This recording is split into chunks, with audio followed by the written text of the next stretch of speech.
বাংলাদেশে এটা স্বাধীন দেশ, গণতান্ত্রিক দেশ, যার যখন ইচ্ছে এমপি হবেন হন না কেন, তার জন্য আমাকে ছোট করার তো দরকার নেই।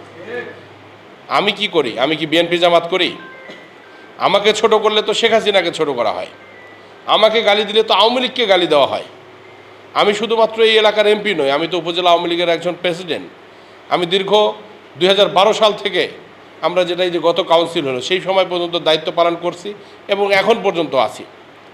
আমাকে যখন গালি দেওয়া হয় তখন কি আওয়ামী লীগকে গালি দেওয়া হয় না? আমাকে যদি গালি দিবেন, আমাকে রুমের মধ্যে নিয়ে আসে গালি দেন। আমাকে বিভক্ত করতে গিয়ে, আমাকে আলাদা করতে গিয়ে আজ নিজের অবস্থান কোথায় চলে গেছে বলেন দেখি, কোথায় চলে গেছে?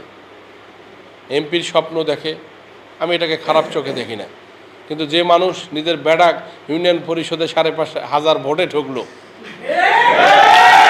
তোমার বাড়ির ইউনিয়নে তোমার বাড়ির ভোট নাই,